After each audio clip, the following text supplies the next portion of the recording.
Tudo da Canção Nova em um só lugar. Canção Nova Play. Muito boa noite, caros amigos e amigas que acompanham a TV Canção Nova. Mais um programa Escola da Fé, para nós aprofundarmos um pouco mais nas coisas da nossa igreja, as coisas que há 2000 anos o Espírito Santo vem colocando no coração da igreja. Esse é o objetivo desse programa, trazer aquilo que está lá no coração da igreja para a gente cada vez conhecer um pouco mais, se enriquecer um pouco mais, edificar a nossa vida espiritual, ok? Vamos começar rezando. Convido a vocês que estão aqui, nosso auditório hoje está com muita gente, graças a Deus. Vamos pedir a Deus que nos dê hoje, nesse dia maravilhoso de Corpus Christi, nos dê a sua graça e a sua bênção. Em nome do Pai, do Filho e do Espírito Santo. Amém. Vinde, Espírito Santo, enchei os corações dos vossos fiéis e acendei neles o fogo do vosso amor. Enviai o vosso Espírito e tudo será criado. Renovareis a face da terra. Oremos. Ó Deus, que instruíste os corações dos vossos fiéis com a luz do Espírito Santo. Fazei que apreciemos retamente todas as coisas, segundo o mesmo Espírito, e gozemos sempre da sua consolação. Por Cristo, Senhor nosso. Amém. Ave Maria, cheia de graça, o Senhor é convosco. Bendita sois vós entre as mulheres. Bendito é o fruto do vosso ventre, Jesus. Santa Maria, Mãe de Deus, rogai por nós, pecadores, agora e na hora de nossa morte. Amém. Glória ao Pai, ao Filho e ao Espírito Santo. São José, rogai por nós. Em nome do Pai, do Filho e do Espírito Santo. Amém. Muito bem, sejam bem-vindos vocês que estão aqui no nosso auditório. Quero dizer o nome da cidade de vocês. E aí levanta a mão que um dos câmeras já está posicionado ali para mostrar. Campos dos Goitacazes, Rio de Janeiro. Quem é de lá do Campos está ali. Natal, Rio Grande do Norte, está ali. Currais Novos, Rio Grande do Norte. Comunidade Nova Aliança, sejam bem-vindos. Rio de Janeiro, capital, está ali. Araruama, Rio de Janeiro. São Paulo, capital. Fortaleza, no Ceará, Comunidade Emanuel. Os cearenses, sejam bem-vindos. Vitória, no Espírito Santo. Ali, Vila Velha, Espírito Santo. Santo André, São Paulo. Goiânia, Goiás. E Quissamã, Rio de Janeiro. É isso mesmo, né? Quissamã, Rio de Janeiro. Sejam bem-vindos. Vamos conversar hoje sobre um assunto muito importante. Antes eu quero mostrar aqui a vocês esse lançamento aqui da editora Canção Nova. La Salette, O Grito de uma Mãe. É da Ângela Ábido e do padre Daniel Aguirre. É uma reflexão para as mães, também baseada nas aparições de La Salette. Muito interessante, né? Ajuda muito as mães, esse livro aqui, O Grito de uma Mãe. Muito bem. Eu quero mostrar também este livro aqui, São José de Anchieta. Por que eu escrevi esse livro?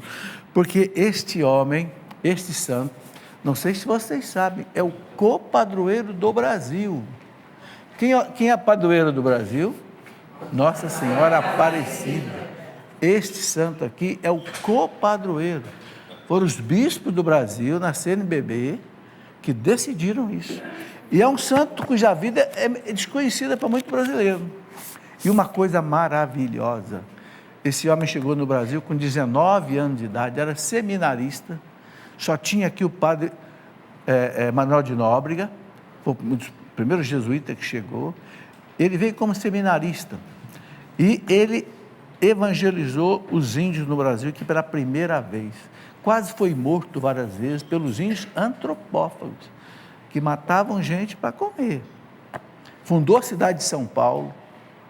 Uma coisa impressionante a vida deste homem, os milagres. Levitava, né? Curas e mais curas que esse homem fazia. Uma coisa impressionante. Só que nós não conhecemos a vida dele. Eu fiquei tão impressionado. Eu li 4 livros sobre a vida dele para fazer esse resumo aqui. Eu fiquei tão impressionado que eu fui à região aqui em São Paulo, onde ele trabalhou bastante, São Vicente, santos, né? E depois ele foi muito para a região também de Vitória, Vila Velha, foi enterrado em Vitória, né? Fundou a cidade de Anchieta, né? No Espírito Santo. Interessante, quando ele morreu, os índios carregaram ele de Anchieta até Vitória, mais ou menos 100 quilômetros, não é isso?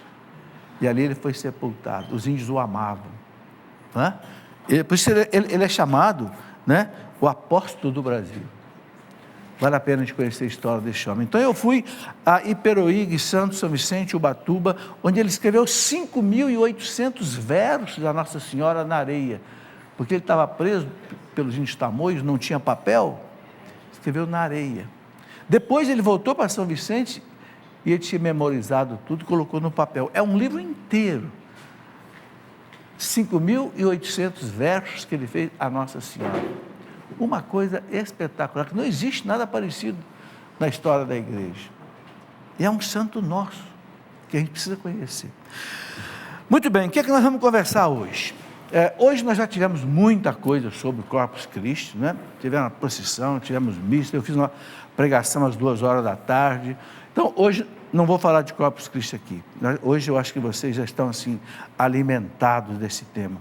Eu quero continuar um assunto da semana passada. Na semana passada eu conversei como é que Deus se manifesta. E eu mostrei que Deus se manifesta basicamente de 3 maneiras. Primeiro, quando a gente olha para dentro de nós. Quem me fez?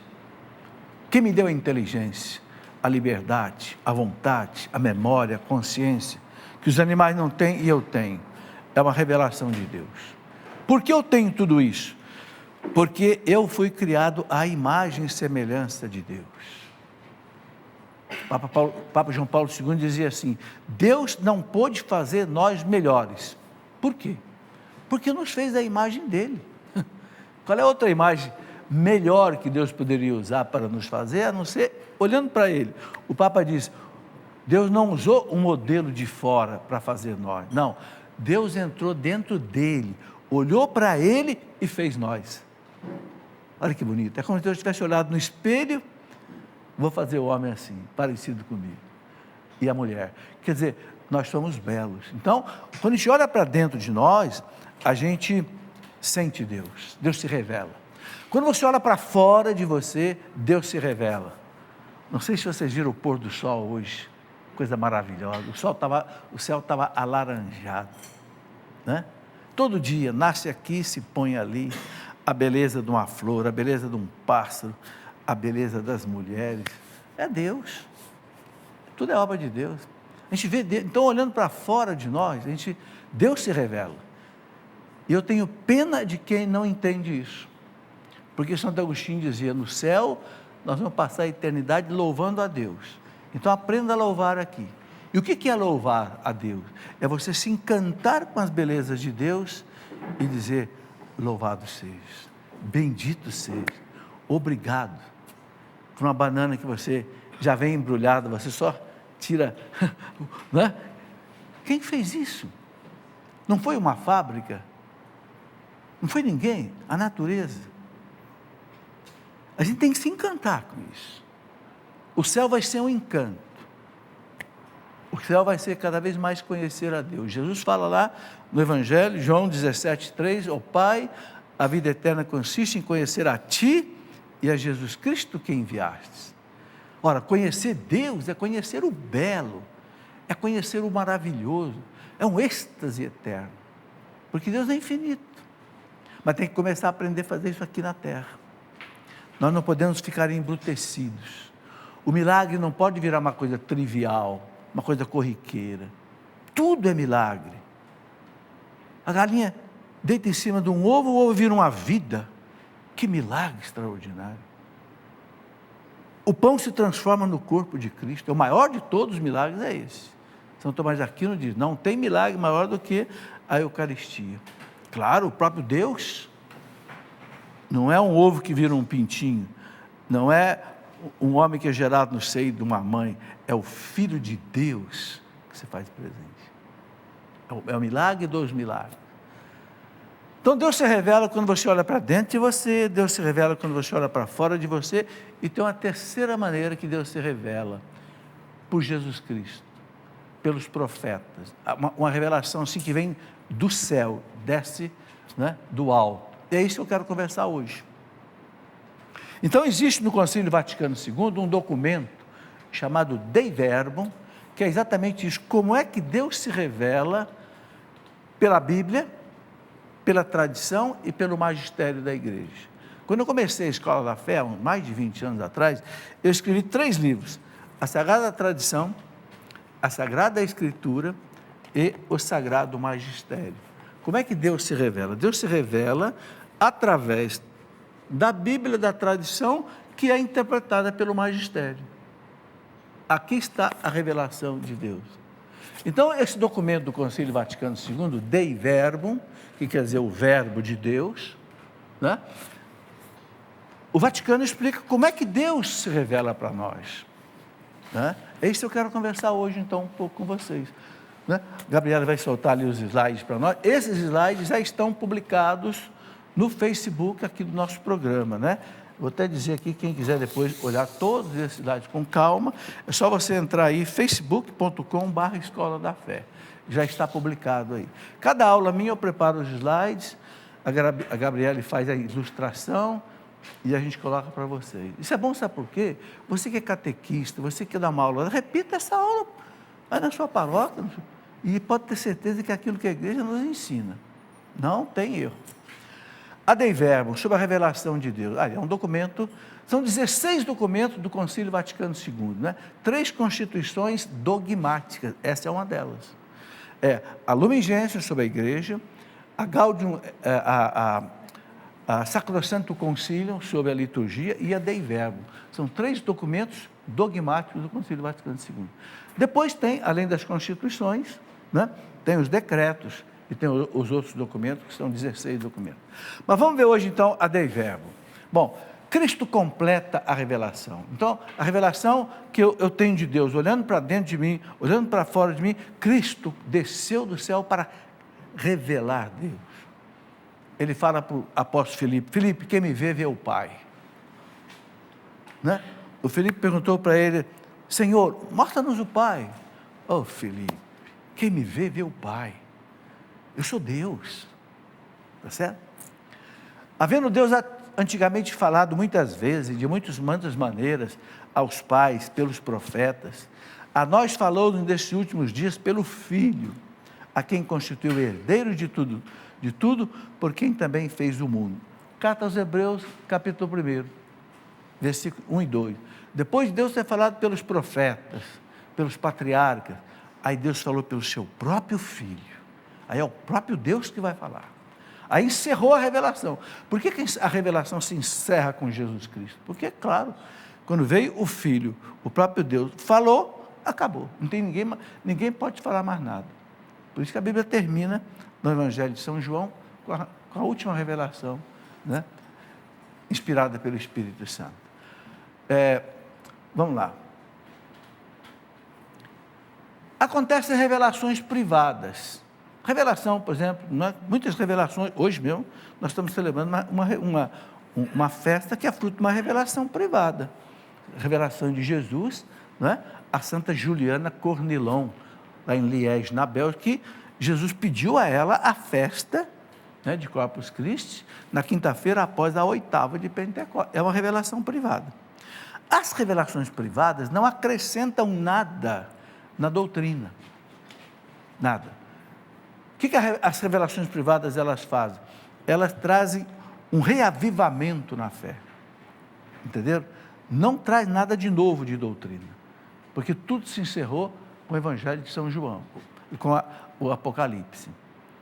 Então, as revelações de Fátima, revelações de Lourdes, revelações de Medjugorje, revelações, né, a Santa Margarida Maria Alacoque, a festa do coração de Jesus, que vamos celebrar agora, dia 8. É outra festa que Jesus pediu. Jesus pediu a Santa Margarida Maria Alacoque que,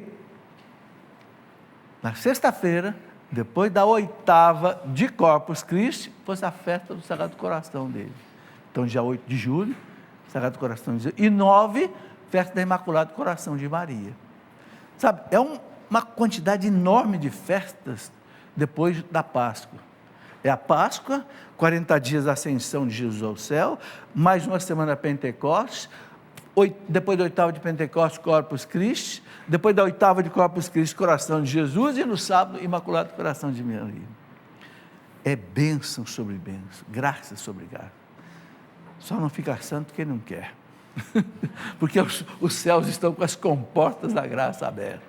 Então está aí. Então as revelações privadas, elas não pertencem ao depósito da fé. O que é o depósito da fé? É aquilo que a igreja não tem dúvida que está revelado. Quando você pega o catecismo da igreja, quando o Papa João Paulo II apresentou o catecismo, que é o depósito da fé, o fidei depositum, ele usou uma constituição apostólica que ele chamou de fidei depositum, o depósito da fé. Ou seja, aquilo que é líquido e certo, que a igreja não tem dúvida, que todo católico tem que crer. Ok? É o que o magistério da igreja, vamos dizer assim, bateu o martelo. É o que está no catecismo, praticamente. As revelações particulares não alteram e nem acrescentam nada. Apenas faz o quê? Faz a gente viver isso daí. Então, Nossa Senhora chacoalha a gente. Tem que rezar, tem que jejuar, tem que deixar o pecado. Ou seja, ela não está colocando nada de novo. Ela está só fazendo a gente viver o que Deus já revelou. Certo? Vamos lá. Os apóstolos, na pregação oral, por exemplos e instituições, transmitiram aquelas coisas que receberam das palavras, da conveniência e das obras de Cristo, ou que aprenderam das sugestões do Espírito Santo. Então, tudo que vai aparecer aqui agora, que eu vou ler para vocês, não sei se vocês conseguem ler aqui, tudo está dentro deste documento chamado Dei Verbum, ok? Pode reparar que começa, abre aspas e fecha aspas. Então, o documento diz assim, que os apóstolos pregaram aquilo que eles ouviram de Jesus, ou foram instruídos pelo Espírito Santo, sugestões do Espírito Santo, ok? Como também aqueles apóstolos e varões apostólicos, que sob a inspiração do mesmo Espírito Santo, puseram por escrito a mensagem da salvação, ou seja, os que escreveram as cartas e os evangelhos do Novo Testamento. Então, os apóstolos pregaram, não foram todos os apóstolos que escreveram, só 2 apóstolos que escreveram, só São Mateus e São João, os outros não escreveram. Pedro não escreveu, Pedro escreveu a carta dele, primeira e segunda carta, mas não escreveu um evangelho. É interessante isso. Por que Mateus escreveu? Porque Mateus era culto. Lembra que Mateus era cobrador de impostos, lá em Cafarnaum? Opa, o homem entendia de contabilidade. Gente, escrever naquele tempo era coisa rara, saber controlar impostos do Império Romano, ele cobrava impostos do povo judeu para o Império Romano. Por isso que o Evangelho de São Mateus é um evangelho elegante, 28 capítulos, ordenadinho. O Evangelho de São Marcos, não, o Evangelho de São Marcos já é só 14 capítulos, já é meio, assim, não tem uma sequência orgânica muito como a de Mateus. Aí vem Lucas. Lucas não era apóstolo, Lucas era grego, de Antioquia, foi convertido por São Paulo, mas Lucas era médico, então aquele evangelho bonito. Aí Lucas foi pesquisar, é o único que conta a infância de Jesus, porque ele foi conversar com Maria, foi conversar com os apóstolos, era médico, era culto, né? E São João, aquela beleza, que captou do coração de Jesus, o que os outros evangelistas não captaram. E escreveu então o evangelho dele, contando coisas maravilhosas. Só a Santa Ceia, ele tem 5 capítulos de São João para contar a Santa Ceia. Os outros evangelistas gastaram um pedacinho só. São João gastou 5, porque João guardou no coração tudo que Jesus falou na Santa Ceia. Tudo isso, a Dei Verbum diz que é o quê? Ou eles aprenderam com Jesus, ouviram Jesus fazer, ou foram inspirações do Espírito Santo, porque Jesus falou para eles na Santa Ceia, está lá em João 14, 15 e 25, quando vier o Paráclito, o Espírito da verdade, relembrará a vocês tudo o que eu disse. Jesus não escreveu nada, já perceberam isso? Jesus não escreveu nada, não se preocupem, quando vier o Paráclito, ele vai lembrar a vocês tudo. E os evangelhos só foram escritos 20 anos depois que o Cristo foi para o céu. segundo os estudiosos, o primeiro escrito do Novo Testamento deve ter sido a carta de São Paulo aos Tessalonicenses, lá por volta do ano 50. Ou seja, Cristo foi para o céu no ano 33. Então, era só pregação oral. Quando a igreja começou a se espalhar pelo mundo, aí eles começaram a ter a necessidade de mandar cartas para as comunidades, começaram a escrever. A inspiração do Espírito Santo, a mensagem da salvação. Pode passar? Aqui, uma cena bonita do Concílio Vaticano II, dentro da Basílica de São Pedro. Foi o maior evento da igreja do século XX. A igreja tinha 2.600 bispos no mundo inteiro. O Papa convocou todos os bispos ao Vaticano. Houve sessão de ter 2.000 bispos. Olha que coisa impressionante. Isso aqui é uma foto do Concílio Vaticano II. Muito bem. Aqui o grande Santo Irineu, que foi lá do ano 180, mais ou menos, né? Mas para que o Evangelho sempre se mantivesse inalterado e vivo na igreja, os apóstolos deixaram como sucessores os bispos. E a eles transmitindo o seu próprio encargo de magistério. Santo Irineu, gente, ele nasceu por volta do ano 140 e morreu no ano 200. Ele foi discípulo de São Policarpo de Esmirna, que por sua vez foi discípulo de São João Evangelista. Então ele traz a sucessão apostólica assim, viva.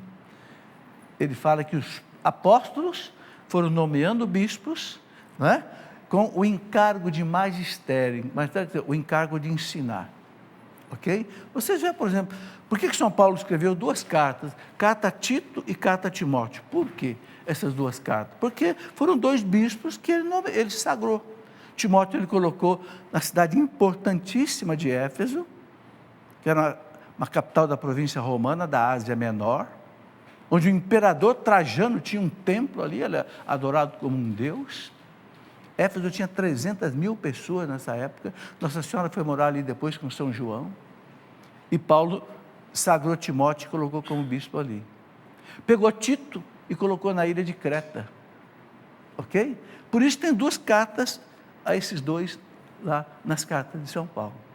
Por quê? Porque os apóstolos foram sagrando os bispos e dando a eles o encargo de magistério. Vamos lá. Aí vocês estão vendo como é que Deus vai se revelando agora pela via sobrenatural. Não só eu olhar para dentro de mim, eu olhar para fora de mim, mas uma revelação sobrenatural. Ok? Primeira carta de São João, capítulo 3, versículo 2. Portanto, esta sagrada tradição e a sagrada escritura de ambos os testamentos são como que o espelho em que a igreja peregrinante na terra contempla a Deus, de quem tudo recebe, até que chegue a vê-lo face a face como é. Né? Esse face a face como é uma citação de São João. Ok? Então, pela tradição e pela Sagrada Escritura, né, os testamentos são como que um espelho onde a igreja vê Deus que se revela. Desde o Antigo Testamento e desde o Novo. Ok? E que coisa bonita a Bíblia, né? Começou a ser escrita lá no tempo de Moisés, 1.200 anos antes de Cristo, e terminou no ano 100, mais ou menos, depois de Cristo, com o Apocalipse de São João. Um arco de história de pelo menos 1.300 anos.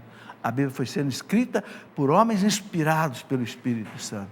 E a igreja teve um trabalho enorme de selecionar isso. O que é inspirado, o que não é? Tirou os apócrifos, mais de 60 apócrifos. Não são inspirados. Deixou 73 que estão na Bíblia, que são inspirados pelo Espírito Santo. Aí vocês veem a infalibilidade da igreja. Se não fosse a igreja, nós não teríamos a Bíblia como nós temos hoje. Quem montou a Bíblia foi a Igreja Católica Apostólica Romana. Concílio de Cartago 3, no tempo de Santo Agostinho, Concílio de Cartago 4, Concílio de Trulos, Concílio de Constantinopla, até o Concílio de Trento, né? Que fechou o cânon da Bíblia, o índice da Bíblia. Porque você sabe, nenhum livro da Bíblia traz um índice. Não, quem que fez o índice da Bíblia? Foi a igreja. Quem garante para você que esses 73 livros são inspirados pelo Espírito Santo? A igreja. A quem Jesus disse, né? Quem vos ouve, a mim ouve. Quem vos rejeita, a mim rejeita. E quem me rejeita, rejeita aquele que me enviou. Lucas 10, 16. A infalibilidade da igreja, né? Vamos lá. A Sagrada Tradição. O que é a Sagrada Tradição? É tudo aquilo que os apóstolos passaram para os seus sucessores, mas não tá na Bíblia. Não escreveram tudo. Ora, gente, São João termina o evangelho dele dizendo o quê? Se fosse escrever tudo que Jesus disse e fez, o mundo inteiro seria pequeno para conter todos os livros que seriam necessários escrever. Não foi tudo escrito. Naquele tempo era muito difícil escrever. Eu disse a vocês que os apóstolos pregaram 20 anos, só oralmente, para depois começar a escrever. Ok? Então, isso é a tradição, é o nosso credo. Alguém encontra o credo na Bíblia? Não. E o credo é a base da nossa fé. Toda a missa de domingo é obrigado a rezar o credo. Mas o que era o credo? O credo era a catequese que os apóstolos davam. Como o povo não sabia ler, não sabia escrever, então os apóstolos faziam o povo decorar. Acabou virando uma oração. Não está na Bíblia. Está na Bíblia que os sacramentos são 7? Se alguém encontrar, traga para mim. Porque não está. De onde é que vem? Os apóstolos. Está na Bíblia que era para batizar criança? Você não vai encontrar isso. Mas por que? Porque desde o primeiro século, os sucessores dos apóstolos escreveram que a igreja recebeu dos apóstolos a incumbência de batizar a criança. Então, tem muita coisa que não está escrito e que é revelação de Deus. É o que está na tradição.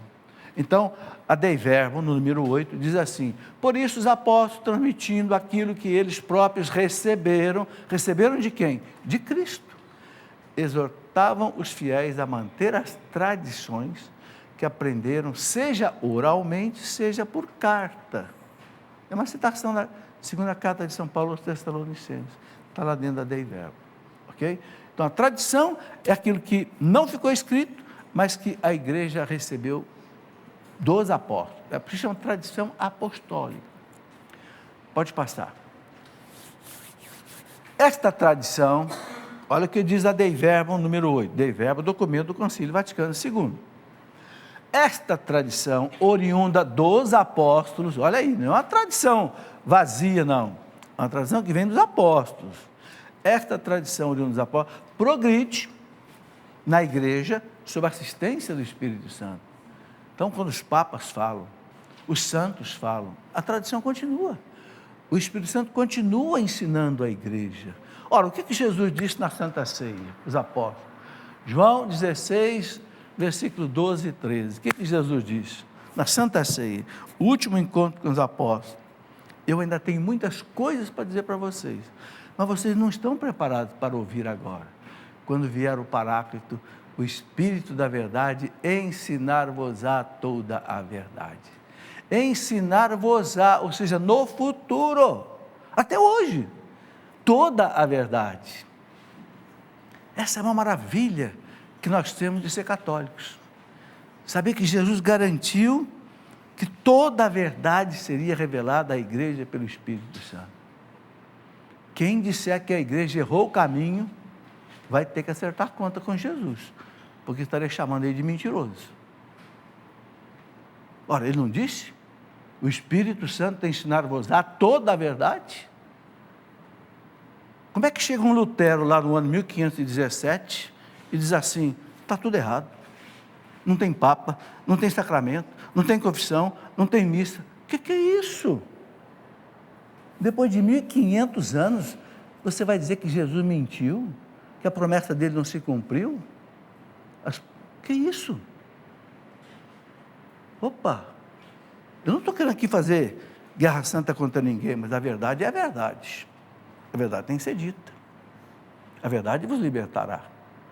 Jesus disse, João 16, capítulo, versículo 12 e 13, quando vier o Paráclito, o Espírito da verdade, ensinar-vos-á toda a verdade.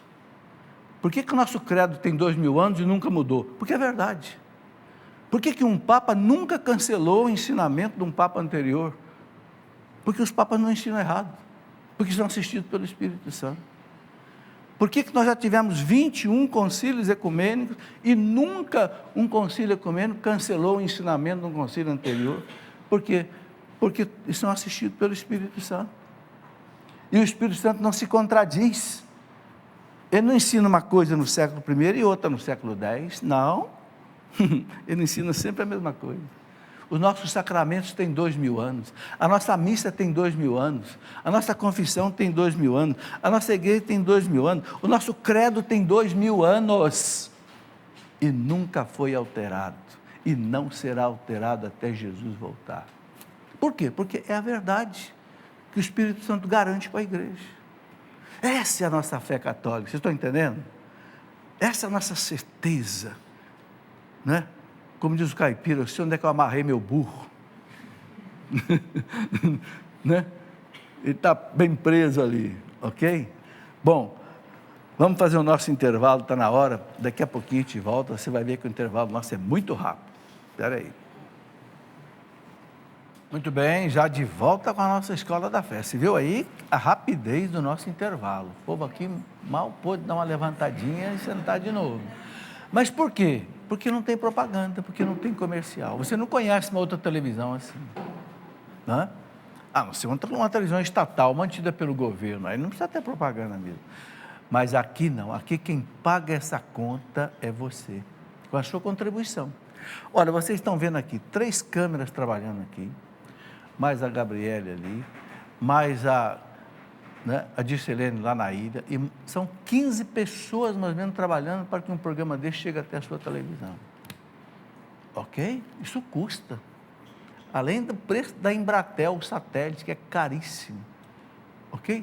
A Canção Nova gasta cerca de 25, 26 milhões por mês para manter a rádio, TV, a internet, as casas de missão e todo o sistema trabalhando. São mais de 1.400 funcionários, além de mais de 1.000 missionários. É um mutirão de evangelização, ok? E esse milagre não tem propaganda, não tem comerciais, não tem patrocinador de programa, como qualquer outra televisão, né? De repente alguém pode achar que é muito caro a Canção Nova gastar 25 milhões, mas se você for ver quanto gasta uma Band, um SBT, uma Record, uma Globo, você vai ver que é muito mais de 100 milhões. É muito mais de 100 milhões, porque aqui não tem ninguém com cachê, né, de esses artistas famosos, né, apresentadores famosos, não tem, que ganham R$1 milhão por mês, às vezes até mais. Aqui são os missionários, os funcionários que trabalham aí. Eu estou dizendo isso por quê? Para mostrar a você, né, a necessidade que nós temos de ajudar a Canção Nova. É um verdadeiro milagre. Eu conheço o Padre Jonas há 48 anos. Esse homem começou do nada, esse homem não tinha um tostão no bolso. E com a graça de Deus montou a Canção Nova. E com a ajuda do povo, entendeu? Graças a Deus. Muito bem, sabe, nesse Brasil nosso tumultuado, cheio de greve, às vezes é greve de correio, greve de caminhoneiro, greve de petroleiro, às vezes você não consegue fazer a sua contribuição. Então, olha, eu quero dizer, se você entrar no site clube.cancionnova.com, você pode imprimir seu boleto. Se o boleto não chegar na sua casa, você pode imprimir. Ou então, você pode também entrar num aplicativo no celular, aplicativo da Canção Nova, e você pagar pelo celular. Aí não depende de correio, não depende de caminhoneiro, não depende de nada para você fazer a sua contribuição chegar aqui, entendeu? Porque aconteça o que acontecer, a despesa aqui continua, né? Despesa não para, né? Bom, muito bem, vamos continuar aqui com a nossa Dei Verbo, como é que Deus se manifesta, né? Pode passar, Gabriele. Aqui, olha, continua o número 8 da Dei Verbo, dizendo assim para nós: pela mesma tradição, torna-se conhecido à igreja o cânon, ou seja, o índice completo dos livros sagrados, e as próprias Sagradas Escrituras são nela cada vez melhor compreendidas e se fazem sem cessar atuando. Ou seja, é pela tradição que a igreja montou a Bíblia. É isso que ele está dizendo aqui. É pela tradição que torna-se conhecido a igreja o índice da Bíblia. Aquilo que eu falei, nenhum livro da Bíblia traz o índice. Quem que fez o índice da Bíblia? A tradição da igreja. vários concílios, desde o século I, século II, até o século IV, a igreja montou a Bíblia, certo? Lá por volta do ano 400, 340, a Bíblia estava fechada pela igreja. Mas quem fez isso? O magistério da igreja, através da tradição. Ok? O padre Paulo costuma dizer, a Bíblia não caiu do céu com zíper e tudo. Não, a igreja foi que montou a Bíblia. Ok? Pode passar? Relação entre a tradição e a Sagrada Escritura. Então, a relação que existe entre a tradição, que é a Bíblia que não foi escrita, e a Bíblia escrita. Né? Então, a Sagrada Tradição e a Sagrada Escritura estão, portanto, estreitamente conexas e interpenetradas. Ambas promanam da mesma fonte divina.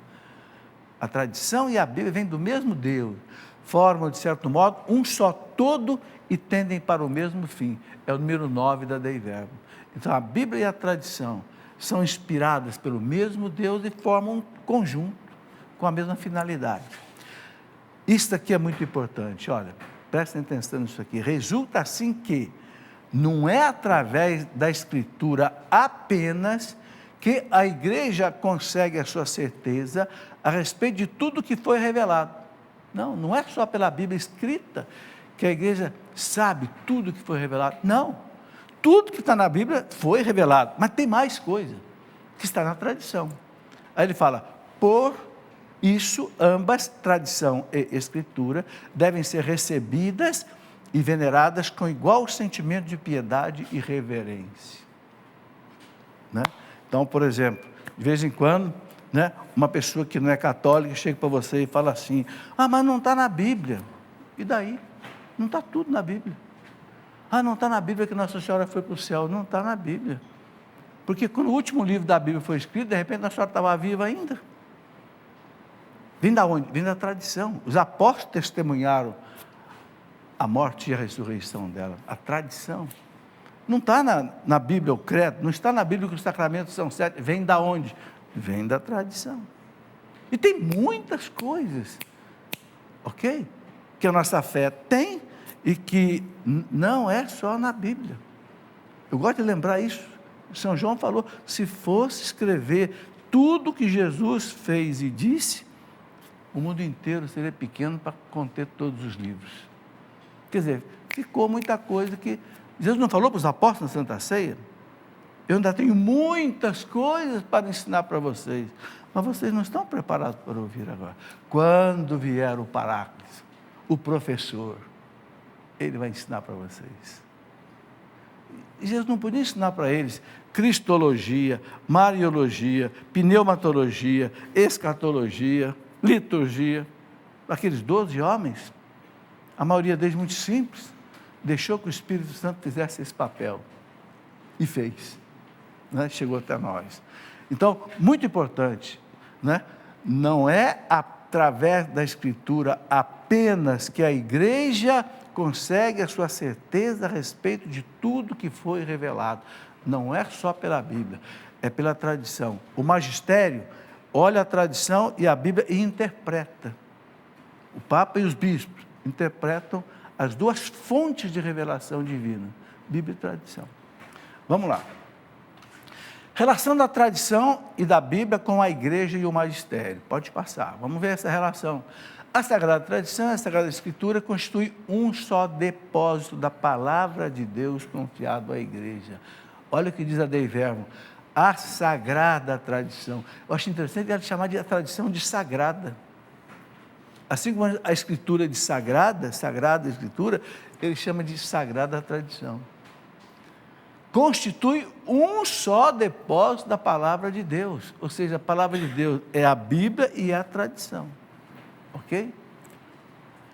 E aí ele diz aqui, no número 10, o ofício, quer dizer, a missão de interpretar autenticamente a palavra de Deus, escrita ou transmitida é a tradição, foi confiado unicamente ao magistério da igreja, ao magistério vivo da igreja, cuja autoridade se exerce em nome de Jesus Cristo. Então, o Concílio Vaticano II diz, a quem cabe o ofício né? E ele usa uma expressão interessante, né? Interpretar autenticamente, quer dizer, sem erro.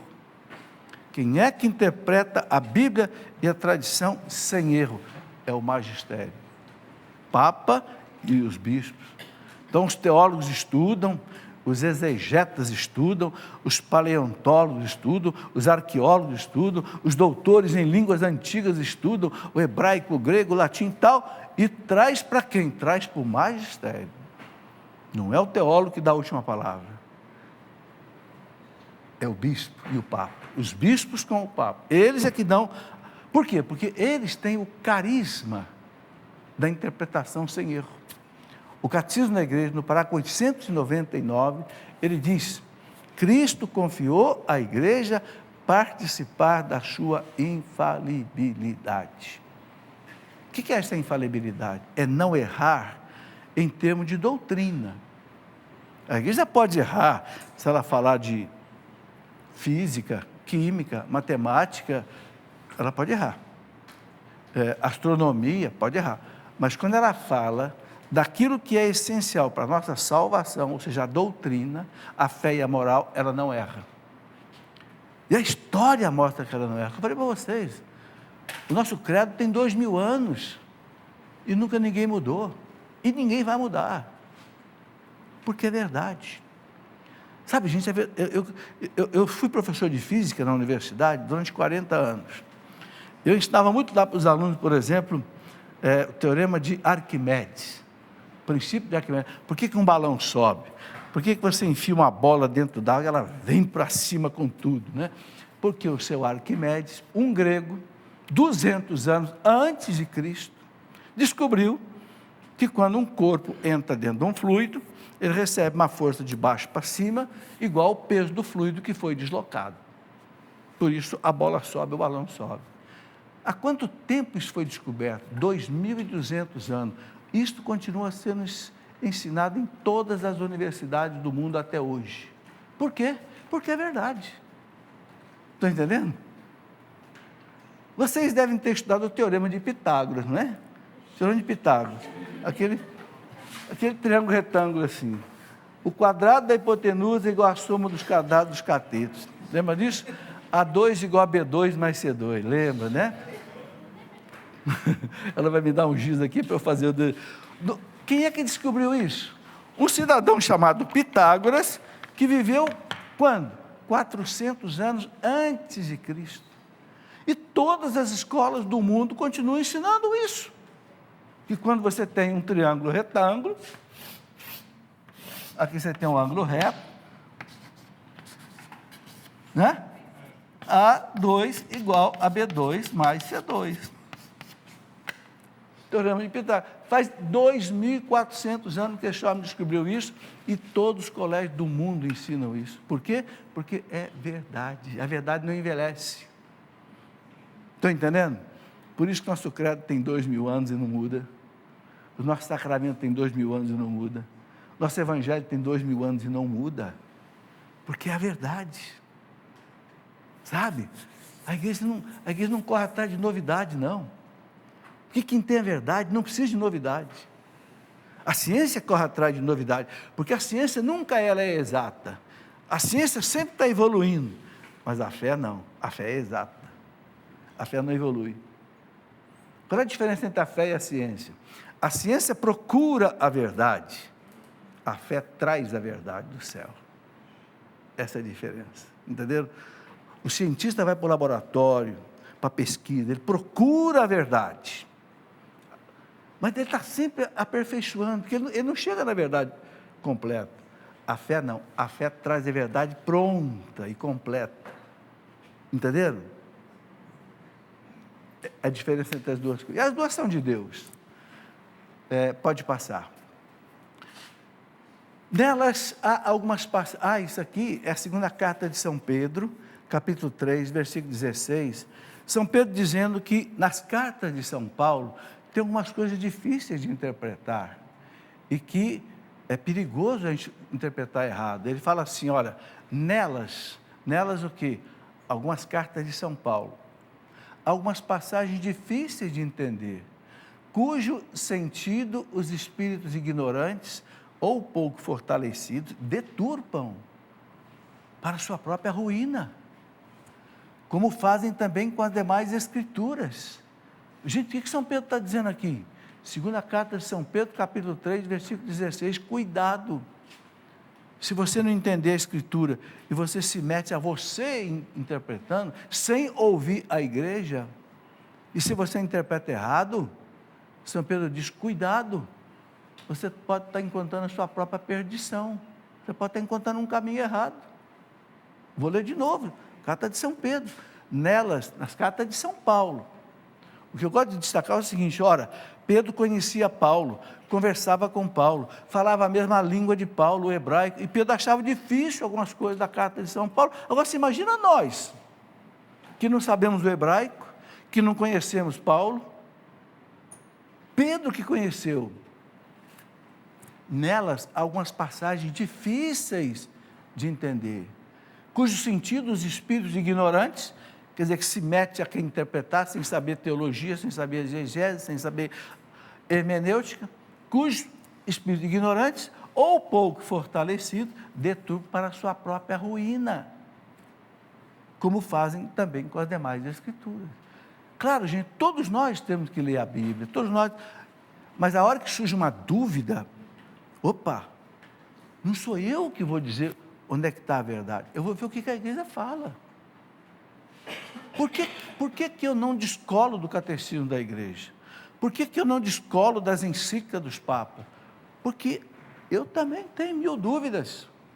Eu faço um programa aqui quarta-feira à tarde, já tem quase 6 anos, que eu já respondi 6.000 perguntas nesse programa. Mas qual é a resposta que eu dou para o pessoal? Não é da minha cabecinha, não. É aqui, ó, dos documentos da igreja. Claro, é o que o São Pedro está dizendo aqui. Não se meta a interpretar sozinho, sem ouvir a igreja, que você pode estar pegando um caminho errado, para a sua própria perdição. Gente, a Bíblia é muito deturpada. Tem muita deturpação da Bíblia. Tem, só você vê as falsas religiões aí, todo mundo usa a Bíblia, só que cada um interpreta como quer, não tem um magistério, como tem a igreja. A nossa segurança é o magistério da igreja, que tem a infalibilidade. Vamos lá. Fica, portanto, claro, diz a Dei Verbo no número 10, fica, portanto, claro, que a sagrada tradição, a Sagrada Escritura e o Sagrado Magistério, porque eu comecei a Escola da Fé há mais de 20 anos com 3 livrinhos, tradição, Sagrada Escritura e Magistério. Por quê? Olha o que diz o concílio, fica, portanto, claro que a Sagrada Tradição, Sagrada Escritura, Sagrado Magistério, estão de tal maneira entrelaçados, olha que coisa importante que ele diz aqui, que um perde sua consistência sem os outros. Devemos confessar que os livros da Escritura ensinam fielmente e sem erro a verdade que Deus para a nossa salvação. O que ele está dizendo aqui? A igreja se apoia num tripé, tradição, magistério e a Bíblia. Se você tirar um, a mesa cai, certo? Você pega esse tripé aqui, se você tirar uma perna dele, ele cai, está certo? É a tradição, o magistério e a Bíblia. Então, a Dei Verbo está dizendo o seguinte, se você tirar um deles, os outros perdem a consistência, não fica de pé sozinho. Então, por isso que tem que ter as 3 coisas. Pode passar. É preciso que o intérprete pesquise o sentido que, em determinadas circunstâncias, o agiógrafo, quem é o agiógrafo? É o cara que escreveu algum livro da Bíblia. Agios, em grego, quer dizer santo. Grafos, escrita. Escritor, santo. Agiógrafo. Então, conforme a situação de seu tempo e de sua cultura, que quis exprimir e exprimiu por meio de gêneros literários, então em uso. Quais são esses gêneros literários que eles usaram, especialmente no Antigo Testamento? O gênero histórico, jurídico, poético, sapiencial, evangélico, epistolar, profético, apocalíptico. O que ele está dizendo aqui? Para interpretar a Bíblia, você tem que voltar na cultura de quem escreveu o livro. Então, você vai ler o profeta Isaías. Quem foi o profeta Isaías? Qual é o gênero literário que ele escreveu? Qual é o contexto que ele escreveu? Para você poder entender. Não é fácil.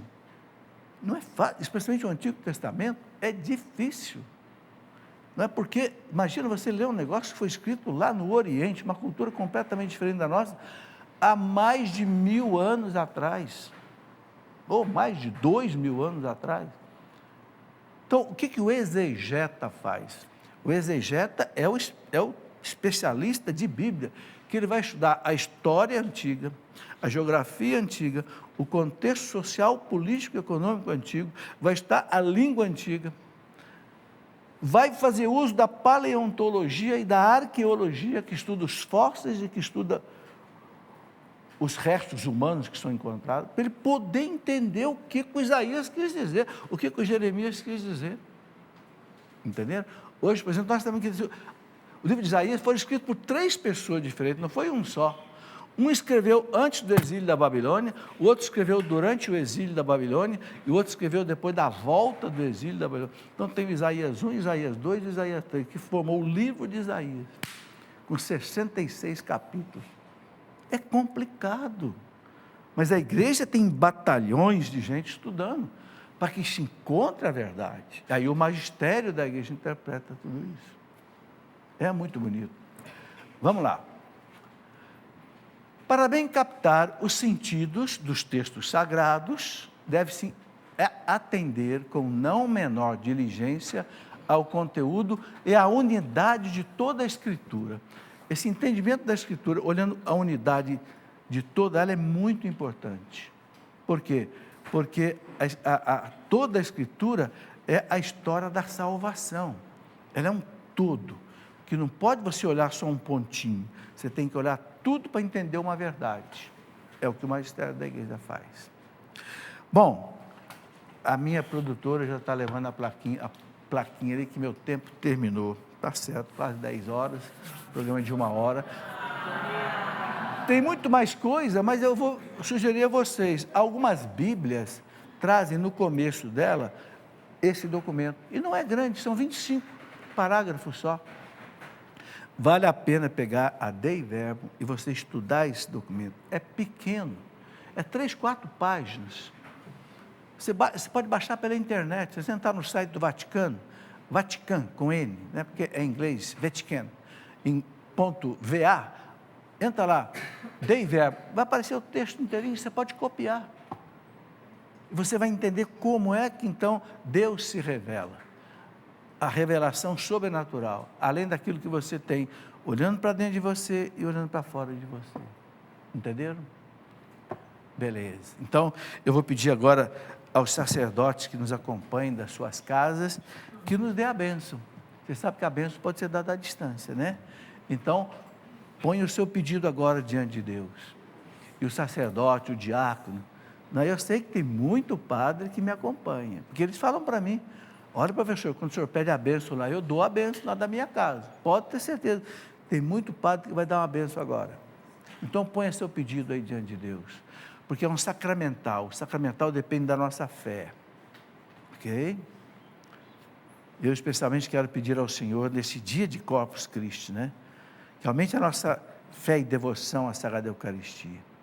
E que Deus conceda a esse nosso Brasil a paz, a tranquilidade que o nosso Brasil precisa para poder se desenvolver. A nossa proteção está no nome do Senhor. Que pela intercessão de Nossa Senhora Aparecida, né, pela intercessão também do nosso querido São José de Anchieta, copadroeiro do Brasil, desça sobre nós a bênção de Deus Todo-Poderoso. Pai, Filho e Espírito Santo. Amém. Muito bem, vamos em paz, que o Senhor os acompanhe até o Ceará, até outros lugares. Obrigado.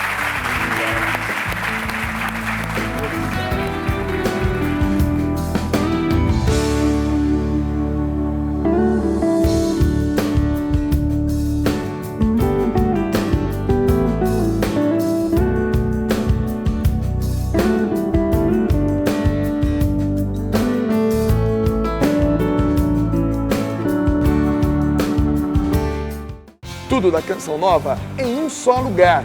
Canção Nova Play.